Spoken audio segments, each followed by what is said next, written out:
Yeah, yeah. Real bar talk. This is real bar talk, part itself. The horseman. With the horseman. Sorry. I'm nonchalant. Brother JC. I go by exact truth. I'm coming through with the lager. You know what I mean? All right, all right, all right. Today I got kicking grape soda and the old favorite and my favorite. You know what I'm saying? Yes, sir. I got my JD fire and a little Fire and desire. and I try to tone it down with a little of this, milky stuff, but it's supposed to be a nice concoction. All right, all right, all right, all right. Yo, we're gonna start it off.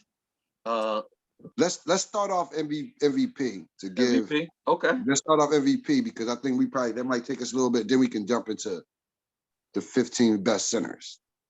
Well, I think between the three of us, we already know. Between Joker and JoJo, Joel. That's what he's looking. But hold on, who are all of the mentions? I know it's JoJo and Jokic. And Giannis. And Giannis. I think those are the top three. And maybe what's the kid from Phoenix? Booker. I'm not sure. You know, while we doing that right now, give me 1 second. I'm gonna do a quick search just to make sure, just to check that out. So that way we on point with it.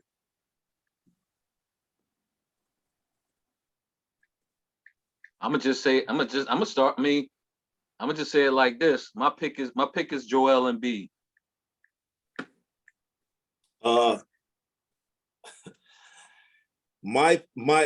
I hope Embiid wins, but I think the Joker's gonna get it. Yeah, I agree. And I think it's for reasons that was pointed out to me by someone. Same reason why I wanted JoJo to get the award over Giannis last week, because he played with less. I could see the rationale that the Joker played without two starters this year. I mean, everybody's gonna have their Now, thing. but if it's about the lineage and who turn is it, then it's Embiid's turn. Because normally that's how this stuff works. Yeah. They jerk you when you should get it, and then they give it to you after. Yeah. Like the year Steve Nash won it over like Shaq. Like averaging 18 points and eight assists. Come on, man. That should have never happened. No way, Jose. You know what I'm saying? But we got another horseman in the building. So we got two more opinions to hear from. I think we Magna heard Carter. What did you do, Magna Carter? What's good? Magna What's good? Carter. Magna Carter here. What up? What up? A week later, how you feeling, brother? Feeling good, man. Feeling good. Thanks. Appreciate I it. haven't spoken to you since last Tuesday, and you was a little under the weather. So, how we doing? I'm good. I'm good. I mean, it was just like I think I was just getting adjusted to the time difference from the trip, because I was there for a week. So when I came back, it was like, now I'm back on 3 hours ahead of time compared to being 3 hours behind time. So when I just started getting used to the time difference, the shift, when I came back, I was still getting adjusted. Did you was West Coasting it? Yeah, I was in Vegas for a week. All right. I don't know why I thought you was in Atlanta. What you sipping on for the day before we go any further? What you sipping on? Oh, I got some cranberry and vodka. All right. Yeah. We got a little bit of everything in the building. We already dove into the top. We waited for you for the top 15. We dove into MVP. Right now, we on the joke. We on Jokic and JoJo. But okay. I mean, they said Giannis. I looked it up. Giannis and Devin Booker is Chris Paul. Chris Paul. Really? Yeah. I mean, my brother said that last week, and we was like, Chris Paul, but Chris Paul's what's his name is Giannis, Chris Paul, Jokic, and JoJo. I can't see how he's mentioned if he's like, how many games has Chris Paul missed this year? A lot.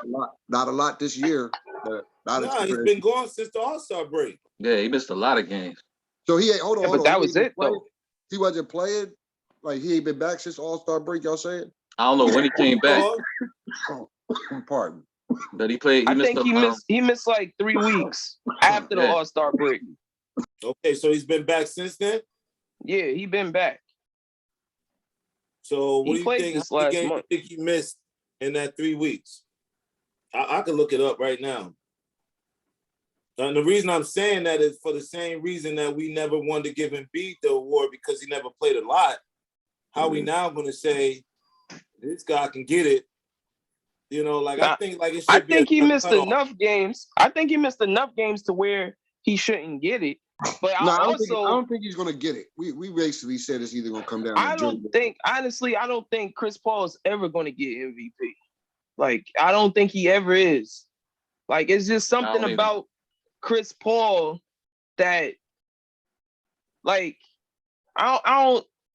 You can correct me if I'm wrong, but I don't think Isaiah Thomas ever won an MVP either.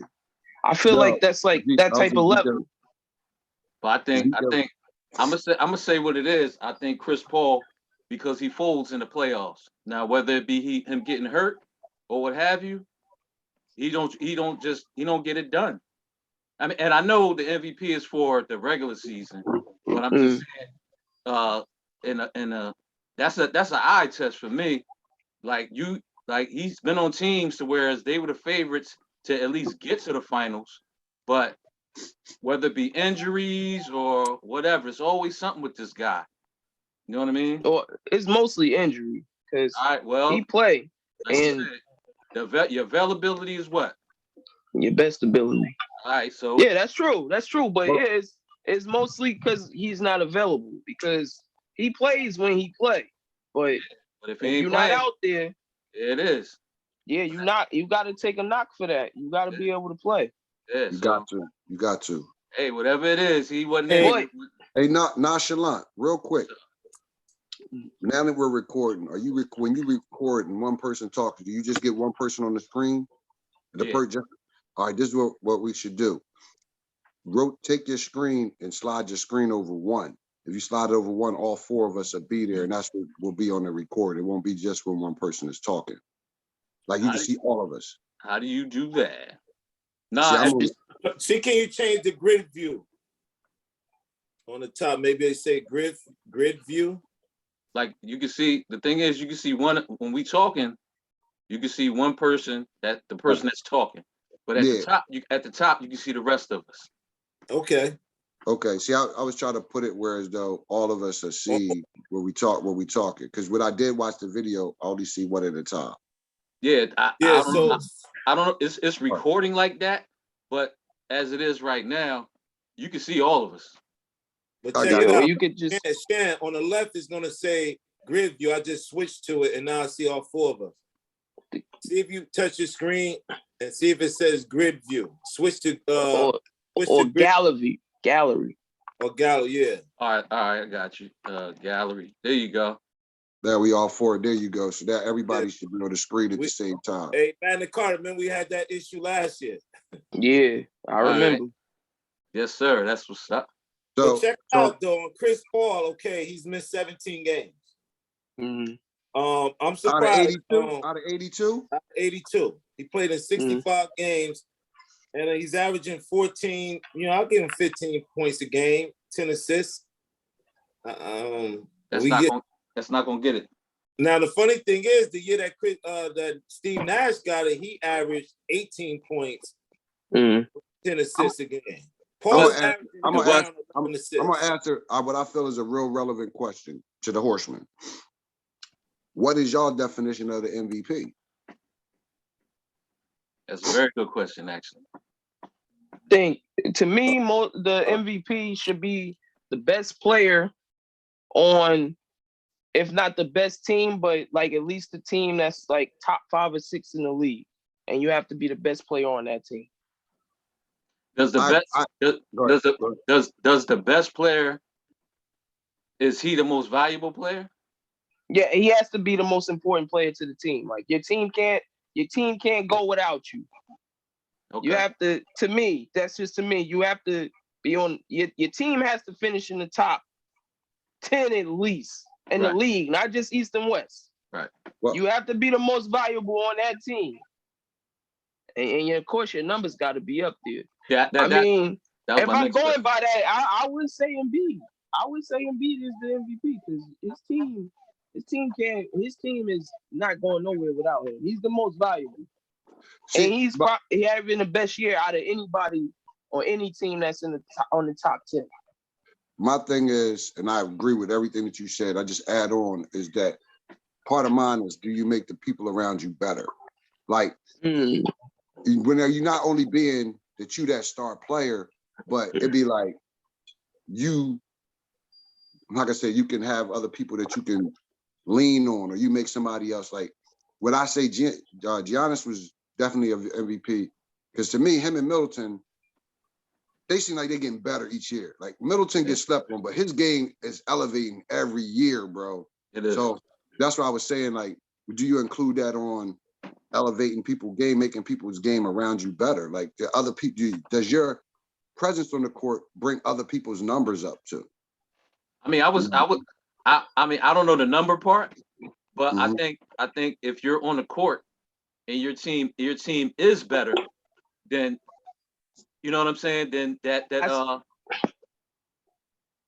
I kind of got brain farted and shit. But we on the same shit, nonchalant, because I was thinking the same thing you was just saying. Like your team is better because you're on the court. So I think in turn that does make y'all better. I mean, regardless of your numbers is not there. There you go. But your team is still better with you on the court. Yeah. Yeah, there you go. Yep. Because y'all winning more. Y'all gonna win more when that player's on the court. On the court. Absolutely. All right. So I don't think that you could take Embiid off. Let's say this. Okay, so now we know this. Let's stop it at. I keep saying the trade deadline because I don't want Harden to diminish Embiid. Actually, Embiid has averaged more points since Harden been there. Now he has a true point guard. Up to that point, who was the only other All-Star this season that played with Embiid?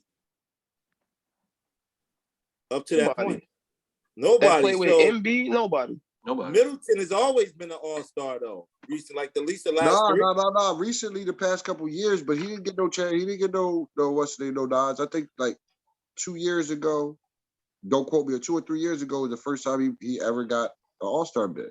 And he been getting them since because, like I said, they're a form of, they got their own little dynamic duo working between them two right now. You know what I'm saying? So and if I was the sub, and they got pieces. I'm sorry to cut you off. If I was to trade Tobias Harris for Middleton, does Tobias Harris becomes a All-Star playing next to Giannis? No, not my opinion. That's how I settle that. Middleton is better than Tobias. Yeah. Definitely, definitely. On both ends of the court. Yeah, he's better. Yeah, but Giannis is better than, like, Giannis he's really, really, really good, yo. And I hate watching him play. Cause I'm like, yo, like, it's like a video game. Watching him is like what he could do. Yeah. It just doesn't make sense. It doesn't make sense. He literally, they be talking about KD. I'm not taking that from you. But if you ask me who should be basically I don't know for how long, but the face of the league, I think he's leading to be the face of the league. His game is elevated. I'm a little selfish on that, man. I mean, bro. When I look at him both ends of the court, yes, every year his game has improved, bro. If I wanted somebody for 15 to 20 years, I'll say Giannis. But Embiid is just as good on defense. Well, this year I can't take nothing away from Embiid, yo. I can't. I cannot say Embiid is not the MVP. I can't, brother Joe. I ain't gonna do it. I can't say it. I just think Embiid got a better all-around game than Giannis. I think Giannis' game is built on like power. Like he's a power game. Like that's true. That's he's a true. willing shooter, but he's not. That's true. He's not a better dribbler than Embiid. He's not a better shooter than Embiid. That's true. He's not a better rim protector than Embiid. Look Now we go. If we gonna go down that line, listen. Look it up. Giannis is a better ball handler than Embiid. Nah, Yes, I'm he gonna is. disagree with that. I'm gonna disagree with that. Yes. At best, Giannis cannot. Giannis. I don't see Giannis can bring the ball down the court and look like he knows what he's doing with the ball better than Embiid. Embiid can dribble. Well, let's see. But Giannis, when it's no defense on him, but when he gets defense on him, he gets plucked. I've seen it. Giannis can play point guard. Embiid can't. Now, overall, all around offensive game is Embiid. Embiid has a better. He's more polished. He's more offensively. He's more skilled. More skilled. Yeah. He is more skilled. That's I don't know what I'm about saying. that dribbling part though. Like But if we talking about all around, yeah. Now when I'm looking at Giannis, when he comes down to like off a rebound, Giannis can take that ball and he can start your offense. I don't think Embiid could do that Embiid off the rebound. What are you saying? Have you watched? He is the facilitator. It looks goofy. That's all I'm saying. When he comes down, it's like the way he does it. He can do it, but it just looks like pass the ball. I'm looking at Embiid and I'm like, yo, pass the ball. Don't try to bring it down. Pass it and let somebody get it back to you. That's how I see it when I see him come down the plays court. on the wing. Embiid plays at the top of the key. He is the primary facilitator before Harden got there. We ran the offense through Embiid. Well, all right, put it this way. When last year in the playoffs, when it's crunch time, where do you find Ben Simmons at in the half court? Lost. In the corner somewhere. And they lost. That offense at the top of the key with Embiid. Right. You can't find Ben Simmons. You can't find Ben Simmons. Let me just try and make it make sense. I'm not saying he can't do it. It just doesn't look as good when Giannis does it compared to Embiid. He just looks funny with the ball in his hand. That's why when I'm saying like ball handling, I don't feel comfortable. Yeah, I don't in a fast break. That's what I'm talking about. I'm talking about, but basketball in the playoffs is half court. Yeah. You're not telling me you're gonna allow Giannis to facilitate your offense in the half court. You can do that with Embiid. No big man can stay in front of him to stop him. But you think a big man could do that to Embiid? I mean, Giannis. Big man. You could force Giannis. First of all, he doesn't have no post-up game. Right. He don't have a post-up game. Come on, bro. Come on. So how does he score? How does he score? Straight power. Power. I said he's a power. 50. And they said the same thing about Shaq, though. He ain't had no post game. Power. Yeah. Power. But 50 points with power, I take it. No, I'm not saying that. I'm not disputing that. What I'm trying to say is this. Yeah. Embiid they never compared Giannis to Hakeem Olajuwon, and we know Hakeem Olajuwon had the best footwork. Skill-wise, yes. Skill-wise, I'm gonna give Embiid skill-wise. They definitely two different players. Yeah. That's why I said the Joker. Joker and Embiid is more of a comparison. Yeah, that's don't feel Giannis, man. You take Drew Holiday off that team, it's over. It's over. Mm. He the glue. Okay. He the glue. I was asking the face because you don't usually see a big man as the face of the league. I don't know where. Maybe not anymore. Was Wilt the face of the league though? I mean, I'm not being funny, and I'm just throwing it out there. Like, who was the last big man that was the face? I mean, Shaq, because even when Shaq played, he played in the Mr. Legends. He played in the Mr. Other big men. It was Kobe. You know. But when Shaq was whatever team Shaq was on until he started to decline, I don't know if he was the face for the league, but he was the face for that team. See what I'm saying? What I'm stating is what I mean by that. Let me clarify myself. I'm stating like that from the new things that's said is like after LeBron is gone, who will be that dude? Because you got to remember when Shaq was there, Jordan was there. That's why I say Shaq. That's what I said. Shaq. Where was the last big man that was considered a face of the league. Like what I remember the face of the league, this is how I remember it. I remember it. Doc, Jordan, and now maybe Doc wasn't even in it because they just said Magic. Yeah, you skipped over Magic. No, when I say but before Magic though. Yeah, before Magic, yeah. Before Magic, all right. So Doc Magic, Jordan, now LeBron. So I'm looking at who would they pass the so-called the torch to? I don't know. I'm not saying that Embiid is not deserving of it, but it seems like it's never really a center or a big man that they give that trophy to. That's why I can see Giannis. That's why I can see Giannis. That's why I made that point. I can see that. I can see Giannis because Giannis is the definitive face of his own franchise too. Like with Shaq, with Kobe, he wasn't the definitive face of that franchise. And Shaq with Penny, he wasn't the definitive face of that franchise.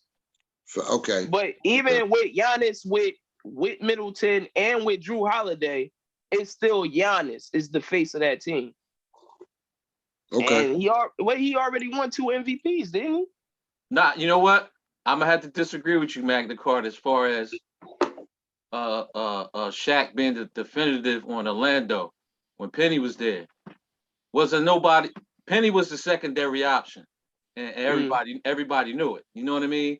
Whenever you looked up, Penny took over. Him and Nick Anderson there. No, I'm not saying they didn't. I got what you. I know talking about the faces. Like you saw the commercials and everything with Shaq. You're not seeing no Penny commercials. You know what I mean? Like he was a brand. Penny wasn't necessarily a brand. He had the little Chris Rock doll. Yeah, he had the little thing. Yeah, he had the little sneakers. So I'm not saying he didn't, but I'm just saying it wasn't like I just think Shaq was more definitive at that time than Hardaway. I'm gonna partially disagree with you. I'm gonna say Jordan stepped away. Can we say that Akeem was the face of the league, or hold on? We get ready to touch on that, bro. Hold on. Let Magna Carta say that we can go on it because I'm gonna partially agree with you, Nonchalant, because when Shaq got drafted, yes, but that's where the rift came was when Penny started coming up. Shaq was not the definitive face, and he didn't like it. He didn't like that Penny was starting to get the commercials. He wasn't like that. No, it was. Did y'all watch this magic moment? Did y'all watch that? Shaq said he apologized to Penny. I heard he apologized to Penny because he said he wished he wouldn't let his ego got in the way because they could have stayed in Orlando. I feel that. Yeah. I'm just saying, I'm giving it like an eye test. And to me, Penny was not the guy on Orlando. He was a close second. He was a very good Robin, but Shaq was the Batman. But that's what I'm saying is that he wasn't the definitive like face, though, is what I'm saying. Because in the beginning, when he first got drafted, yes, and Penny got there, and then everybody started talking about Penny that second year. Penny broke out, he breaking this, and Shaq got hurt, and he started stepping away from the team for personal issues, and they was like, damn. Penny really hooping out here without Shaq. And then Shaq was like, nah, this my team. And Penny quiet in the back, he ain't saying nothing. But it's like, hold on. You start seeing, now he got the Penny commercials, and now all of this is happening, and then Shaq start getting in his feelings. He did close that's a little troublesome for me. He did close the gap. I'll admit that. But I don't think he closed the I don't think Go ahead. No. Should I make your point? My bad. I just want to finish this. No, I'm just saying. All I'm saying is, I'm not saying he didn't close the gap, but the way I'm looking at it and remembering it, and I know probably Shaq had a problem with it, but he closed the gap. Yeah, but I don't think he took over or even was parallel to the face of the franchise. Okay, I got you. Let's go this way. Let's do this. I'm listening. I see what you mean. Let me make my comment real quick. I feel like this, and this is real shit. If Penny didn't get hurt, Penny would have been one of the greatest motherfuckers in the league. That's my take. I'm not saying that against anyone, like against Shaq, anybody. I'm saying Penny was a problem, bro. You know who was a problem? Who was going to be the face of the league before they got hurt? Grant Hill, bro. Again, that's why I Hill. said that's what I'm saying to you. If Penny would have stayed healthy, and then a Grant Hill was there, just like you said, a Tracy McGrady and a Grant Hill together, these are all what ifs. I'm talking about Grant Hill when he was on Detroit. That's what I'm talking about. But you got to remember, he was giving the business to everybody. Shortly after Penny went down and it was his career was in limbo, Grant Hill came to Orlando. Yeah, but that's after he got hurt, though. He got hurt in Detroit. I'm just, You know what I'm saying? But Detroit wasn't letting him go when he was healthy, though. Detroit wasn't letting him go. Well, nobody letting him go when he was healthy, man. He was at the top of his game. He went to Duke, but that dude was a problem. Let's move down. Let's move on to the next. But that's why we bring it back to that 75 team when I'm saying Penny Hardaway should be on it if he's not on it. I don't think he should be either because I feel like if we put Penny on there, we putting it off of projection and not for production. And that's and I gotta agree with the Magna Carta right there. All right, so let's go. Right, man, hold on, man. We got a subject that's gonna take a minute. But before we move on, let's say this one just to put a ribbon on this. Orlando plays the Houston Rockets in Shaquille's second season. Mm-hmm.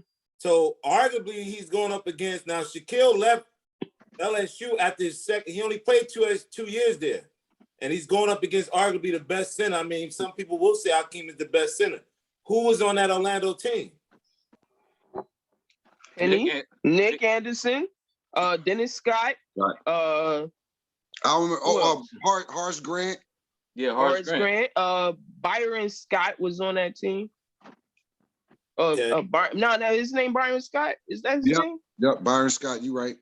Yeah, he was on that team. Was Pager on that team? Scott Skiles. Pager never played for Orlando. You probably thinking of Hito Turkoglu, but Hito, that was way before his time. So what was the team with Rashard Lewis was on? That wasn't that team. Rashard Lewis, that was way before Lewis time. Orlando, though. But that year, that was 90 something. Rashard Lewis ain't come to the league to the 2000s. Yeah. So basically, Shaq wasn't on that team anymore. No. Nah, Shaq was on that team. Shaq was on the team when they played Houston. No, I'm saying when they had the two shooters, when they were surrounded by shooters. No, Shaq wasn't there. Shaq wasn't there. Nah, Shaq wasn't there. Was Penny still there? Yes. All right, well, that makes a big difference. No. Penny got hurt, and then Penny went to... Where'd he go? Where did Penny go? Did he go to Phoenix? Something. It was short-lived. Orlando had a resurgence when they had them shooters. I think they had a kind of a resurgence. There was a nice team. You're right, but you talking 2000s now. The Orlando team was what I'm not trying the to same. do is I'm trying to see who was on that remaining Orlando team to see who had a bigger impact. If you're saying Shaq was no longer there, Penny's no longer there, so they just turned it all over again. No, it was over. It was T-Mac. T-Mac was with Rashard Lewis. Right. So the Orlando team that went to the Rockets, I got to say that was more Shaq's team. Yeah. Because he got outplayed by Hakeem Olajuwon. That's probably why they lost. Yeah. I mean, there was a number of reasons, but I mean, that's the main reason. I mean, but that big man make a big difference, man. Yeah, I agree. I agree. Think about this. When we played Shaquille O'Neal, the Lakers versus the Sixers, if you put Mutombo on the Lakers and put Shaq on our team, we sweep them. Oh, yeah. That's easy money. Look at the stats that Shaq had in that series. It was who? Over the so-called defensive player of the year. Mutombo was the defensive player of the year. Shaq averaged over 40 points a game in that series. Yo, go ahead, National. No, go ahead.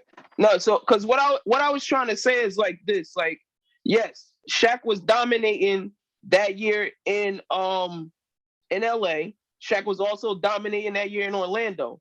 But it was a time where, just like Kobe started coming up and started to become that face of that team, Penny started doing the same thing.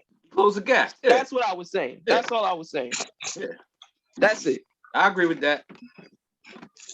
Because remember that first year, Kobe rookie year, it wasn't really all that great. No, he wasn't. And Shaq was there. Shaq was the man still. I think in that offense, a center cannot be the most dominant player in the triangle. It's just that Shaquille is just a dominant player. He gonna get hit regardless of what offense he is. Yeah, I agree. All right, let's move on to this prolific. Two things can be true at the same time. Yep. That's a fact. That's a fact. I don't know how Shaq only played for. Well, how many teams he played for? 4? At least 4. He supposed to stay on Atlanta for the rest of his career.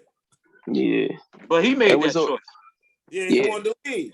Cause he mad. No, he got mad because Alonzo Mourning got all that money, and it was a money thing. It was a money thing, and it was also a penny thing, because he first of all they shortchanged him in the big beginning. Man is like that, man. I just can't see it. They shortchanged Shaq in the beginning, so he already was mad about that. Then they throwing this penny thing in his face. So then when they finally decide to, okay, let's give him his money, it was too late. He was gone. Yeah. But he's like, do this without. See how far y'all get without me. Yeah. But he said it at the end. He said sometimes he wished he would have stayed, but he was like, nah. His ego was 100% reason why he left. He ain't like the fact he wasn't getting paid what he was supposed to get paid. And the way you look, like I looked at it, I was like, yo, they bugging. They should have they should have offered him the top from the jump, not wait until he about to leave. Yeah. Like, why you going to offer him something that ain't even nowhere near what Alonzo getting? Yeah. Nah, you see what Alonzo getting, you be like, all right, then I'm gonna pay you $100 million. Yeah. Alonzo getting $88 million, I'm gonna pay you $100 million.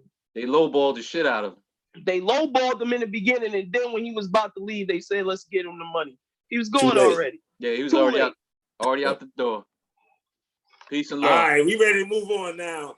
All right.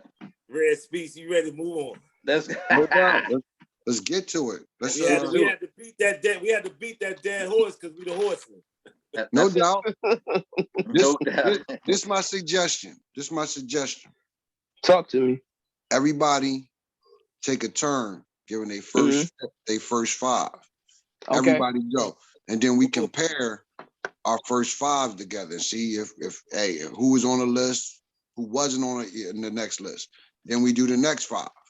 All right. And so on and so forth. That way, because we all going, we can start with Brother JC because this was his topic. Yes. Magna Carta, Nonchalant, then myself. I don't mind going last. It's not no big deal, but I think that's how we should do it. Like, and then compare our top 5. If a motherfucker's on your 5, you give him the P's that he's in the top 5. And then, mind you, my list is not necessarily the top. I got 15 plus 5 honorable mentions. Okay. I'll have to go into it, but I got 5 honorable mentions. I was gonna say, go ahead, man. One thing I just want to say too, I'm letting y'all know now I got questions because a lot of these players that y'all gonna be naming, I ain't see. And I gotta know if their body was really like that for them to be on this list. Get your pen and paper, bro. We do it electronically now, but I'm gonna definitely be typing when y'all. All right, there you go. I'm saying it might come at you kind of quick. No, like, hold on. I'm just naming names. I ain't got top. This is my top 5. Yeah. I was gonna say that too. No particular order. Yeah. All right, no particular order. Then go ahead. But we're gonna have to eventually see if we have. Okay, we're not going to the top. Don't worry about it. Because I would say, see if we all agreed at least the top 5 and what the top 5 would be. I like that. But I'm going to tell y'all something now, too. We got to have a consensus with the top 5. Yeah. I mean, the only ones I have in order, because I did my whole list. I got 15 point guards, shoot all positions. But I know we only doing centers today. The only ones I ranked was the one. The one that I named first is the best to me in that position. Everything else is no order. Everything else is no order. Okay. Nonchalant made a point earlier, and then you take, you go Nonchalant. Nonchalant, he said earlier that he felt like a lot of our five that we had was going to probably line up together. You know, they're going to be similar. So go ahead, brother. What were you saying? Nonchalant, was you saying something? My bad. Nah. All right, so Hey, listen, it takes the horsemen to get this right because these 4-letter networks don't know what they're doing. We don't have a consensus.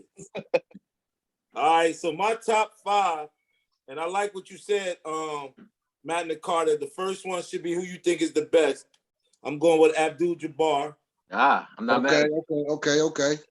No dispute on that. Magna Carta notice it's not about how well you did on the court. It's a combination of what did you do for your people. Okay. What did you do with your celebrity? Okay. Damn, Steve, you want to switch my list up, but let's go. Yeah. Let's go. So after Let's that, go. I'm going with Shaq. Okay. I'm going and mainly because these are the guys I saw play. Yeah. I'm going with Hakeem. I'm going with Moses, and I'm going with Will out of respect, even though I never seen him play. Okay, so right now, 2 out of the people that you picked is in my top 5. Let's go back to Carter. What you got, brother? All right, so yeah, I got everybody he said, but I'm gonna go. I got Bill Russell. Of course, you know I ain't see him play. That's your number one. No debate. It's Kareem. Okay, I Kareem. didn't even think I had to even go back to that. It's Kareem, hands down. Okay. Kareem probably the only player on this list that played before I was born and played well after. He played for a long time. Valid point. That's a valid point. Damn. So I got that 5. Let me see. So you got Russell your 5? Yeah, Bill Russell is my 5. Moses is my 6. All right. What you got, Nonchalant? All right. I know I'm gonna get pushback from this, but let's go. Let's get it.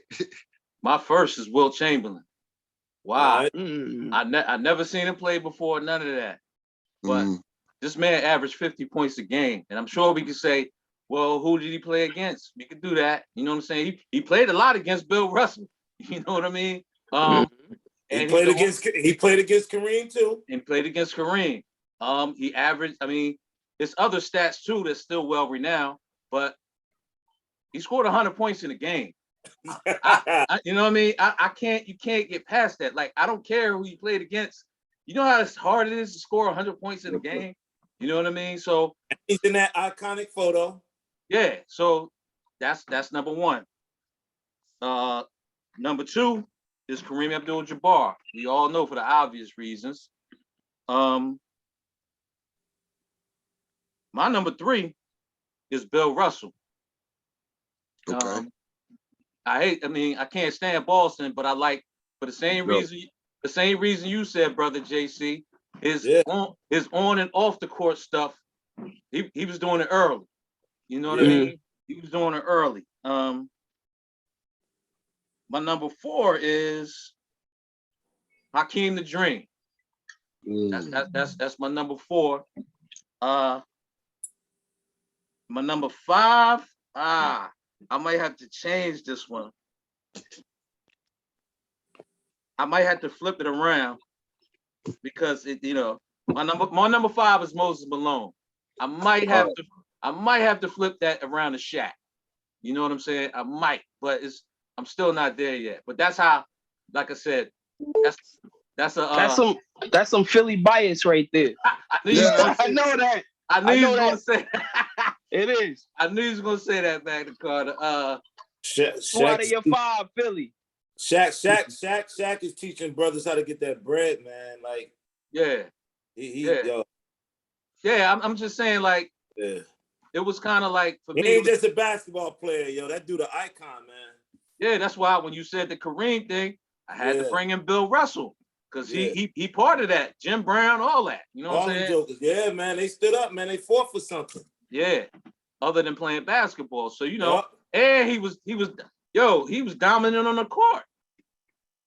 He was dominant on the court. You mentioned something I want the Horsemen to say, I'm gonna send y'all on a homework assignment. Check out. No, some real shit. Yeah, My young boy put me up on this. I'm on spring break next week. I'm getting all my research up. Nonchalant mentioned Wilt Chamberlain. Wilt Chamberlain was one of the fastest. You gotta look up his hell of an athlete, man. Every hell of an athlete. Yeah. He did everything, bro. He was one of the fastest. You got to see how fast he ran. He ran the 100 meters. I know. He did everything. Like he was a great athlete. He wasn't just a great basketball player. He was a great athlete. So if you get to check it out, see some of the stats. I don't have them right off the top of my head, but I do respect the Wilt Chamberlain statement. You know, I think he probably was an asshole of a person, so that busts him down on my list, but he definitely was one of the best to ever do it. My list kind of reminisce a little bit off of this joint, the site that I seen. So, but it's going to switch up a little bit because I didn't really like their order. Number one, my 1 and 2 basically is Bill Russell and fucking Kareem. Take your pick. My number 3 is Wilt. My number 4 is Shaq. And my number 5 is Akeem. Okay. I'm in the same order. Yeah. That's how I go. That's how mine went. Like, I mean, and I'm not going to front to nobody. I ain't plagiarize nobody's shit. I just seen a list and I altered the list that I seen, but the 5 that they had, I didn't necessarily go in their order, but I agreed with the top 5. Mm-hmm. So that's kind of how I did it as well. Yeah. So all right, so how many have we agreed? We do agree that top 5 at least in all of our lists was Bill Russell. And did everybody say, only 2 people said, I didn't keep a tally of how many people said Wilt Chamberlain. Well, Nonchalant, he put Moses in his 5. But he debating on it, if that's what I remember. I'm torn. I am torn. Yeah. Because I got Moses down to my number 4. So if I was to switch it, and I think most of the Shaquille O'Neal is just that how much he's doing now. And I think it's a Jersey thing. I get it. He's teaching us. He's teaching us. Like it's a Jersey bias. Athletes how to own stuff. Like he's not endorsing anything that he don't have part ownership in. As he should. Mm-hmm. Yeah. I see hot that little car insurance. Mm-hmm. Forever 21, bro. He owns so many businesses. That's how we gotta be, yo. I don't know if this cat owns his stuff, but the only other celebrity that's more popular is Snoop. Yeah. I don't know if Shaq on everything, yo. Yeah, Snoop is too. I don't know if Snoop owns his stuff, but they like neck and neck. Shaq owns Marilyn Monroe, bro. Explain. He owns all of the rights to everything that Marilyn Monroe. If you see a Marilyn Monroe image, which you don't see and it's very, very rare, he owns it. That's a fun fact right there. I didn't know. He owns. I would never imagine that, bro. He owns the female. He owns the female stores. He's the owner of Forever 21. Now hold up. So now that's Shaq's store. I don't know if I know he's one of the. If he's not the sole owner, he's one of the owners. Yeah, that's all that counts. You know what I'm saying? Yeah, he's still getting his piece of the pie. He's still getting his piece. Listen, we gotta get our piece of the pie, no matter how early or how late. Just leave this place, leaving something. Right. Facts. And then he told his kids, I'll help you get some shit started, but I'm not gonna just give you nothing. Word. Mm-hmm. He's like, I earned this shit. You better go get your own. I mean, shit. Right. I Shaq, remember that. If you got Shaq as a resource, you got Shaq as a resource and you're not taking advantage, where's your ambition at? Yo, this is my shit. You gotta get your own shit. They mom kicked off the whole fucking the Atlanta shit. What is it called? Hip hop. I don't even because I don't pay attention to this shit. It's a reality show. I know it's a reality show. Shaq's wife was Shaq's wife was the reason why that shit kicked off. She ain't the one who control it no more, but she getting them checks. Absolutely. Let's go to this next 6, man. I mean, this next Yo, 5. Yo, yes, let me sir. Yes, sir. Before we do, I got a question. What's the question? Is Bob McAdoo and Tim Duncan, were they considered centers? Forward slash. Bob McAdoo was considered. Yeah, Bob McAdoo was considered more of a center than Tim Duncan. I agree. Oh well, yo, okay, that changes the landscape again. Yeah, right, I agree with that. I had to look at that when I made my list before we went on, and I said, well, he may not have been a 7-footer, but back then it wasn't that many 7-footers. It wasn't. Bill Russell was 6'9". Zoe was 6'10". Like a lot of these guys wasn't 7 foot. 7'2". You know what I mean? Moses Malone was 6'10". 6'10". Yeah. But Moses Malone was a dog. That's what he was. That's what I'm saying. He was giving them he was giving them the business. What? Yo, I look back and watch his highlights. I was like, damn, for him to be like, he could have been a small forward, but he was dogging him. Yes, he was. He was dogging him. Yes, he was out working the Jokers, man. Mm-hmm. That was he was a dog. Kryptonite, man. All I know is give Doc the ball. And then Doc passed the ball to me and I scored. And talk about teams. And it's like, well, whose team is it now? You in Philly? He said, just Doc team. Just Doc team. Malone was a dog, yo. All right, brother JC. Shaq would have came to us. We might ain't got a ring in '83, man. I'm glad. I ain't know Shaq was on it like that. Brother JC. Yeah, he was, man. You gotta watch those interviews, bro. I gotta interject something. You are a true fan, bro. Like, I'm gonna be real with you, because I'm feeling this a little bit. You are the reason why people hate Philadelphia, because bro, you be like, if a motherfucker would have came to us, imagine what we would have did. People around the outside, your expectations on us is magnificent. That's because you're a true motherfucking fan. And I gotta big you up because time, man. You got man. I'm tired of waiting, man. I've been waiting since '83. All right. No doubt, no doubt. That many days in front of me, man. Let's go.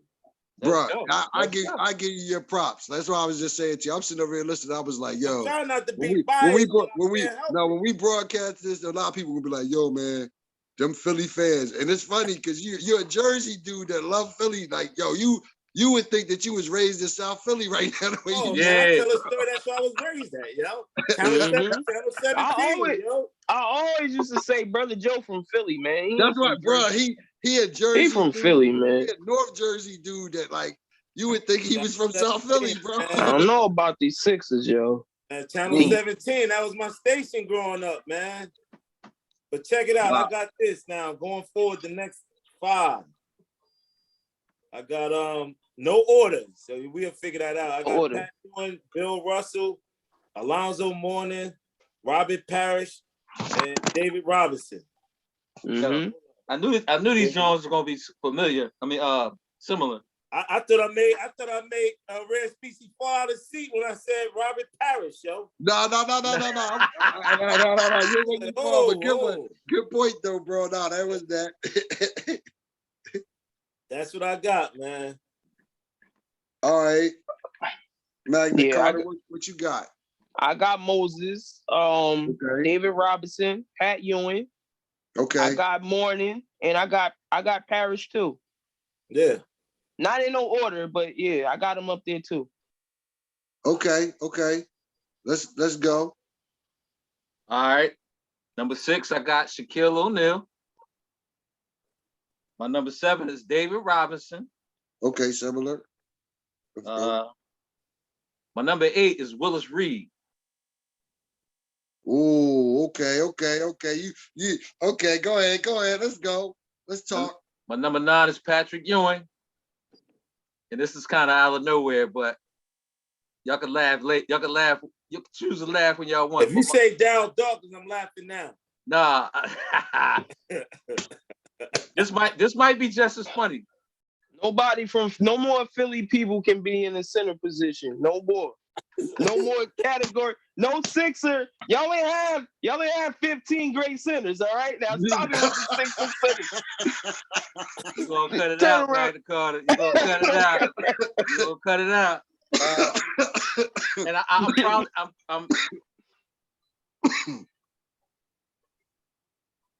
I'm gonna change it. Actually, my number 10 is Elvin Hayes. Okay.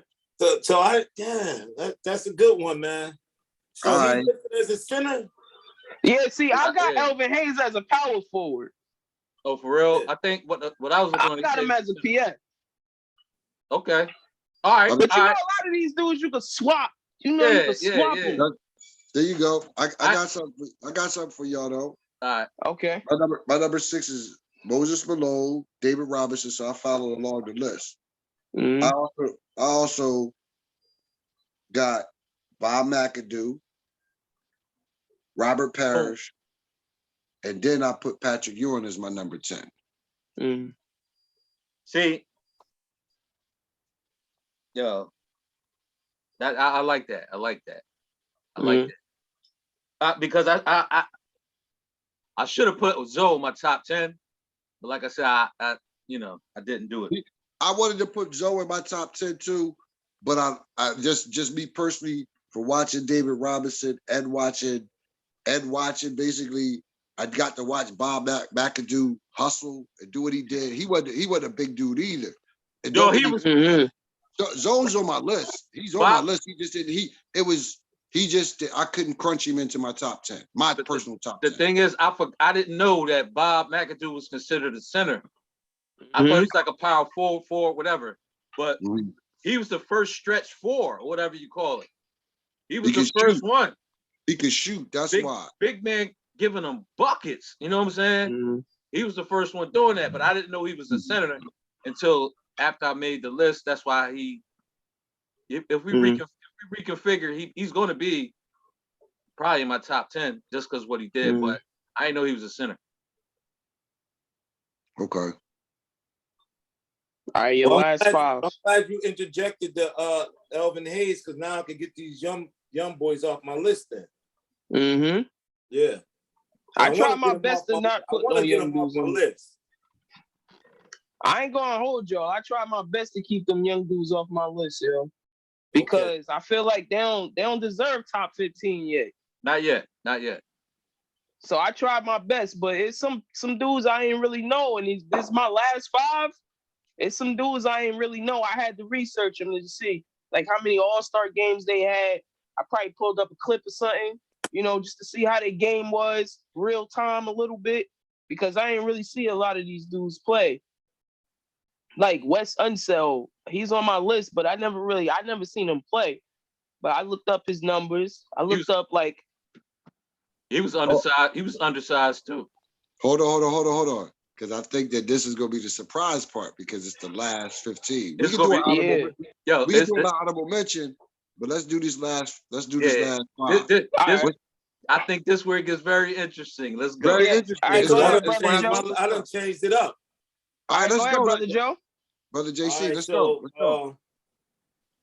I'm glad Nonchalant mentioned Elvin Hayes, because when I first started watching basketball, we used to play the Washington Bullets, man, and it was always Elvin Hayes, yo. Always Elvin Hayes, bro. Yo, this dude from Washington keeps going. And it's so funny, because I had this debate about Doc versus Bird. And I'm like, okay, we get Moses, and now we win it, and now it's Moses 10 years. People don't realize how old Doc was. I know. See, Moses went right into the ABA out of high school. Right. Doc did 3 years at Mass. So he was older than these dudes. So when they talking, Doc. No, I'm saying Moses was the prototype as far as coming out of high school. He's a prototype. So when they jokers talking about, well, Doc would have never won without Moses, I say, well, Moses would have never won without Doc. And Bird would have never won without Kevin McHale, Robert Parrish. Go down, you can go down the list. Yeah. So that's why when you brought up Elvin Hayes, I'm like, yo, I remember that dude from the Bullets, man. He used to always be balling. Yeah. So now I had to change my list around. I took them young boys out, JoJo and Joker. I took them out my list, and now I got Elvin Hayes, a former Chicago Bulls, even though he had his best days in the ABA and the San Antonio Spurs. Artist Gilmore, do your research. I knew you was going to say that. I saw him. Baby. Yo, you know what? That was gonna be he had those pork chop hands. the pork chop. That was gonna be my number 10, but I changed it to Elvin Hayes. Artist Gilmore, man. Bob McAdoo. If you went through them 70s, Bob you gotta say Bob Lanier. Yeah, Bob Lanier. On the Milwaukee Bucks teams. And then I got my last guy, I gotta put Mount Mutombo in there, yo. Okay, I respect that. I respect that. Go ahead. That's it. So it's Elvin Hayes, Artist Gilmore, Bob McAdoo, Bob Lanier, and Mutombo. All right. Okay. My last is I got Wes Unseld, Bob McAdoo, Willis Reed, Robert Parrish, and Nate Thurman. That was my last 5. I got Nate Thurman on mine, but I didn't really know too much on him. He's on the honorable mention. I had to look up his stats. I never seen him play. Me neither. I'm gonna keep it 100. I looked up his stats and I was like, how could this dude not be on there? And plus, not be on there, right? I think he on the top 75, but I can't remember because I wasn't really trying to go through lists. I was really just looking for the people I didn't know. I was looking for stats because I haven't seen them play. Right. So, and then if I could find a clip of them and just see how their game was. But yeah, of course, Mutombo on my list. I'm not making no top 15 without Mutombo on it. Okay. Respect. Don't disrespect that man, yo. Word. Okay. He was a throwback. He was just, I play defense. He couldn't score though. Yeah, he couldn't score though. Nah, he couldn't. But when I think of center, like from when I watched basketball, like Mutombo was probably like he was the one. Like that's who I want. That's why I want protecting my rim if I get caught off the dribble. I want Mutombo back there. That's why this is not a center. This goes to you, brother JC. You said you wouldn't have Dennis Rodman nowhere in the top nothing. And my pushback to that is Dennis Rodman did everything but score. Similar to Dikembe Mutombo. That's a great comparison. He did everything but score. You know what I mean? But centers are rare. Dennis Rodman gave you it's not a stat for energy and hustle points or hustle. Right. There's not a stat, but it's important. You know what I mean? Energy and hustle is important, but it's not a stat for that. But aside from that, Rodman gonna give you blocks, defense, hustle points, rebounds.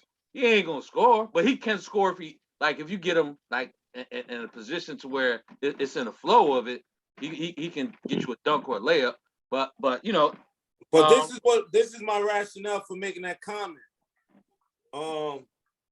More of the power forwards now trumps the power forwards from back in the day. The center position done got weak. Next week. Old heads are still there. It's kind of like they phased them out. They phased the big man out. Next week. Yeah. True. That's next week. That's next week's topic. Like, you know what I mean? Like, let's think about the dude that had to stop playing for the Heat, Chris Bosh. Like, he played center for Toronto, didn't he? I don't know. At points, but he was like a center power forward too. Then he came to Miami and he played power forward next to was it Love? No, Love wasn't on Miami. No. All right, so when he went to Miami, he was center. Chris Bosh is what you call what they use. He was a tweener. Yeah. You know what I'm saying? So I'm gonna put him at a 4 because of his skill set. So now that puts Rodman down the list even more. Okay. Can't say Rodman better than Chris Bosh, yo. Nah, I'm never saying that, but I'm just using the same argument with the I get it. With the Dikembe, and you know. Yeah, that is a good comparison. That is. Yeah, they definitely a good comparison. Just it's hard to find a quality big man, yo. They're not. That's true. That's true. Hard. That's true. Mm-hmm. I thought you was gonna say Daryl Dawkins. I said no. Nah, but for real, I don't know what happened to Daryl Dawkins. He was a stretch. He was one of the stretch fours too. Like he wasn't. I don't want to. He got his ass wiped by Magic. You can't let a freaking point guard outplay you in the post because he didn't play like a center. Is what I'm saying. Damn. Well, Daryl Dawkins played more like a Bob Mack. He wasn't as good as Bob Mack could do, but he played like that. Whereas he could hit jumpers and things. And he wasn't 7 foot. Him and Magic was the same size. That's true. So he ain't had the skills that Magic had. Nah, he had the skills. So yo, Daryl Dawkins was an undersized center. Yeah, he was.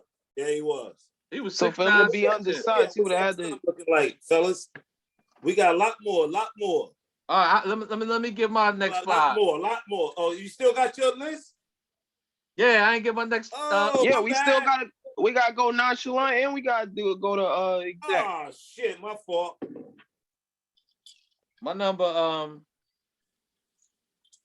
11. We on 11 now. I already said Elvin Hayes, so I'm gonna just say this. My number 11 is Artis Gilmore. My number 12 was Wes Unseld. My number 13 is Robert Parrish. My number 14 is Alonzo Mourning. And my number 15, only because I didn't know he was a center, is Bob McAdoo. Yeah. Okay. I didn't know he was a center, but I'll probably put him higher, but that's what it is. Yeah. My five, I mean my last five, in no particular order, is Willis Reed, Wes Unseld, excuse me, Dikembe, Artis Gilmore, and hold on one second, I forgot one. And I forgot one. I'm missing one.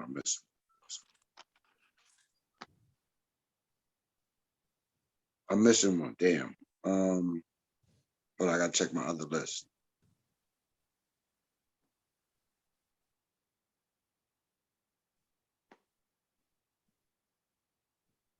Dudes noticed that y'all got Artis Gilmore highly regarded. I must have to do a little. I seen him out there, but I couldn't put him past. It was between Art and Nate Thurman, and I'm looking at Nate. That dude averaged 15 points, 15 rebounds, almost 3 assists as a center.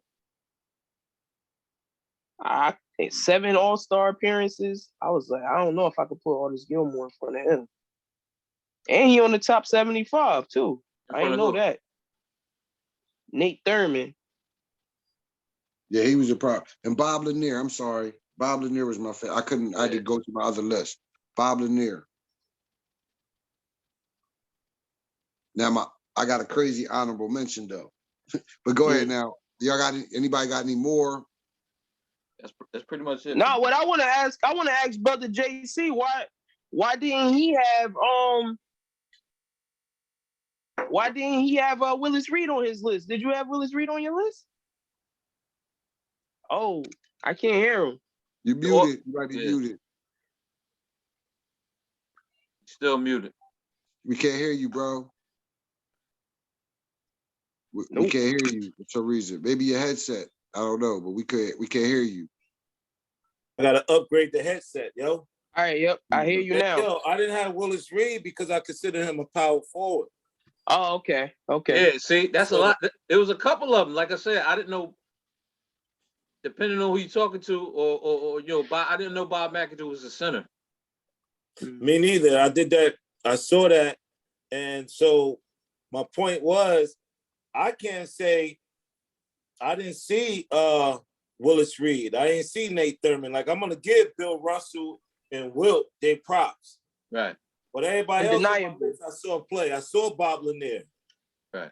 I saw who the other guy, Elvin Hayes. I saw him. So I didn't see Willis Reed play. Okay. Besides that iconic moment when he got hurt and he came back in the game. Yeah, to win the finals. Yeah. Yeah, that was the finals? Yeah, that was the finals. But I really believe like I could probably throw more names up there. Like, Right. you know, bless. Thank you. I like Sabonis, man. Like that, I like that dude, yo.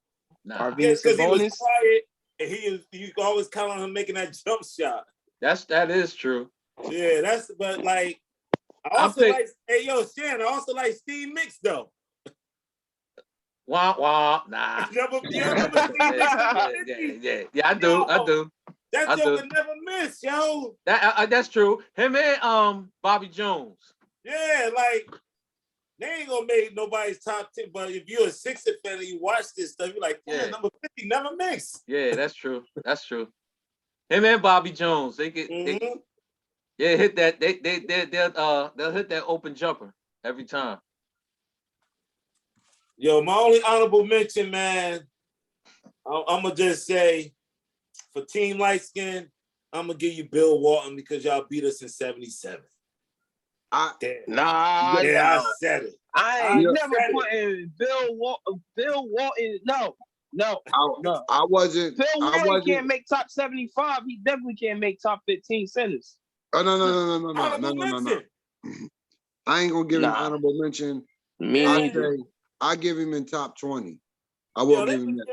I had to look up. I had to look up his stats. Celtics, they was like, yo. I had to look up his stats and look up Tommy Heinsohn. He the biggest homer ever, yo. Yo, I couldn't stand Tommy Heinsohn. Watching us play the Celtics, yo. Yeah.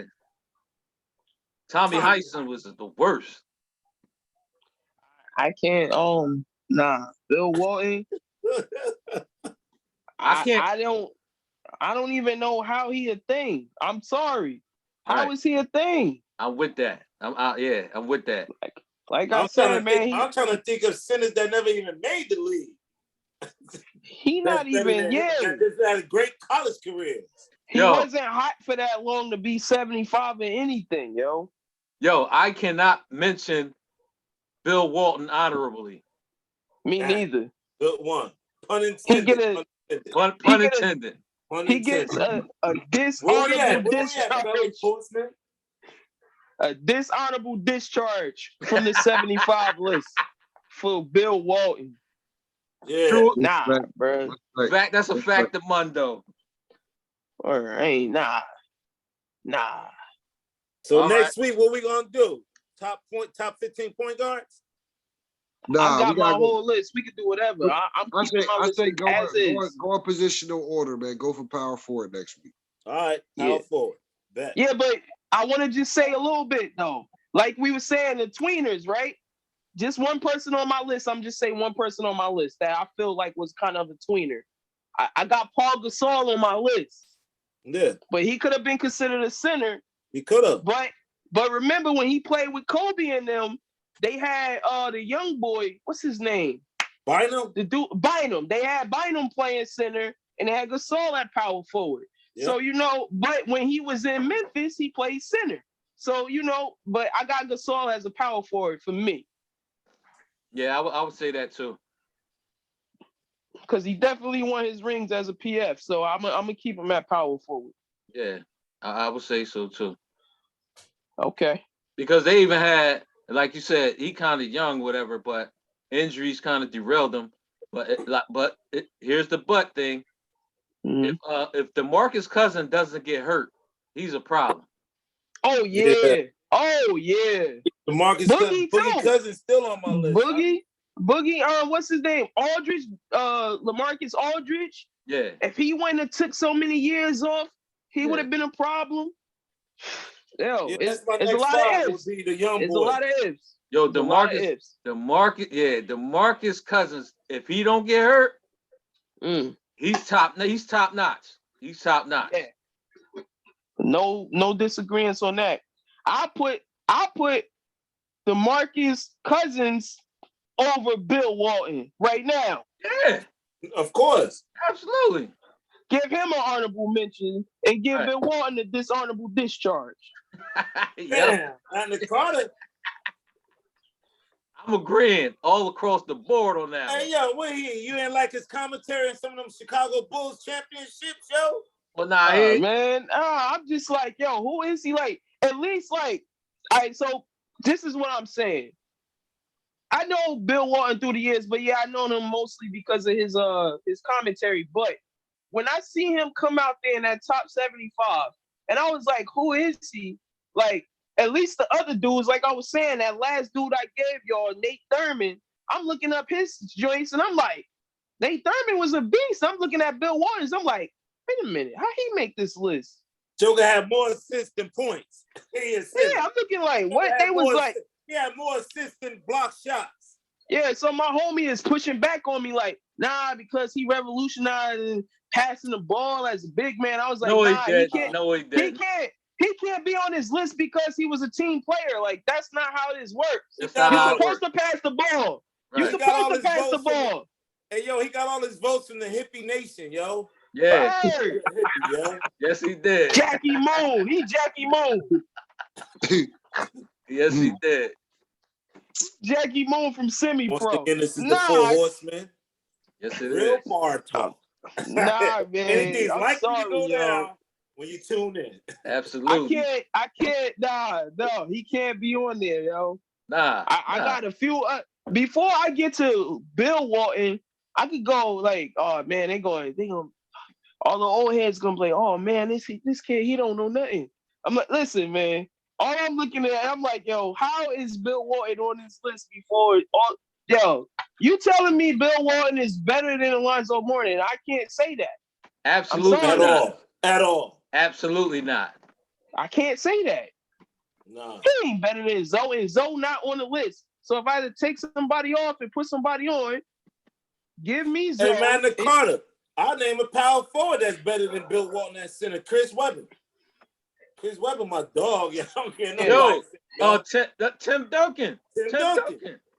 With a play Duncan on the list, though. Walton. Yeah, Duncan on the list. So I'll take Chris Webber, put him on a 75 and take Walton off. Of course. Absolutely. So now I'm just saying, like, I could go to different positions on pause. I could go to different. I can go to different. Hey, what's in that vodka you drinking, yo?